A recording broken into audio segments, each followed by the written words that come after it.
ముందుగా ఉప్మా రవ్వ వేయించుకోవాలండి. నూనె కానీ నెయ్యి కానీ వేసి వేయించుకోవాలండి. ఉప్మా రవ్వ వేయించుకున్నానండి. తర్వాత బాండీలు పెడుతున్నానండి. తర్వాత నెయ్యి వేస్తున్నానండి.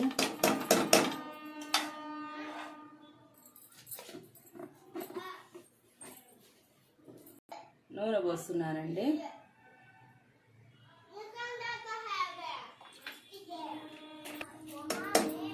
ఈ నూనె కాగిందండి. ఆవాలు జీలకర్ర వేస్తున్నానండి.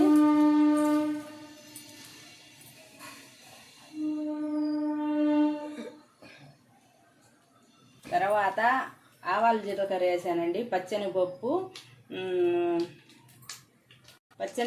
జీడిపప్పు ఎండుమిర్చి వేస్తున్నానండి. తర్వాత వచ్చి అల్లం పచ్చిమిర్చి ఎర్రగడ్డ కరివేపాకు వేస్తున్నానండి. ఇది ఎర్రగా మగ్గాలండి. ఇది ఎర్రగా మగ్గాలండి.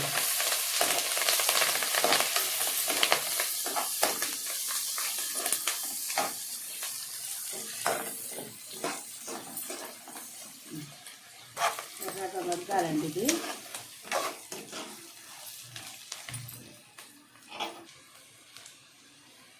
బాగా వేగిందండి. ఇది 1 గ్లాస్ రవ్వకి 4 గ్లాసులు నీళ్లు పోసుకోవాలండి. బాగుంటుంది, మెత్తంగా బాగుంటుందండి. నీళ్లు పోస్తున్నానండి నేను దీంట్లో.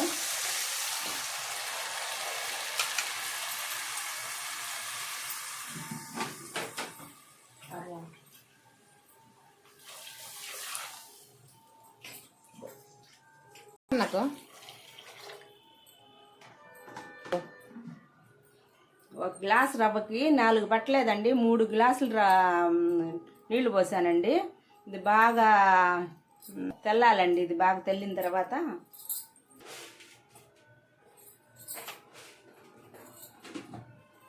ఉప్పు వేయలేదండి, వేస్తున్నానండి.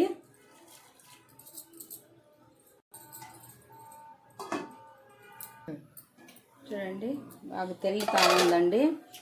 తర్వాత ఈ రవ్వ వేస్తున్నానండి నేను దీంట్లో.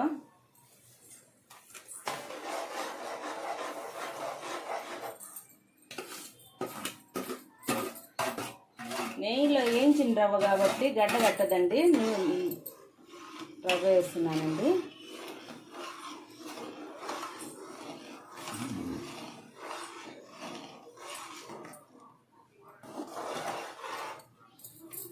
సిమ్లో పెట్టాలండి. ఒక 2 నిమిషాలు సిమ్లో పెట్టాలండి.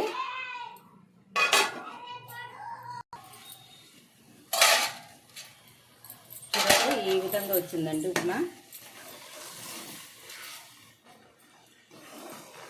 పలసంగా కావాలంటే పలసంగా, కొంచెం గట్టిపడాలంటే ఇంకొద్దిసేపు పెట్టాలండి.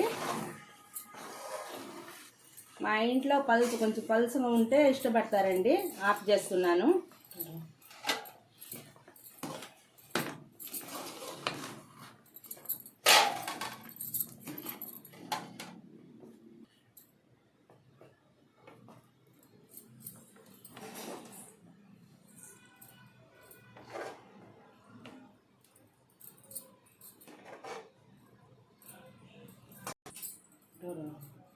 ఉప్మా రెడీ అయిపోయిందండి. చెప్పండి.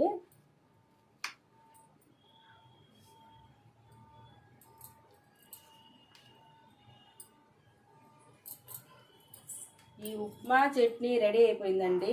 మీకు నచ్చితే ఒక లైక్ చేయండి, షేర్ చేయండి, సబ్స్క్రైబ్ చేయండి.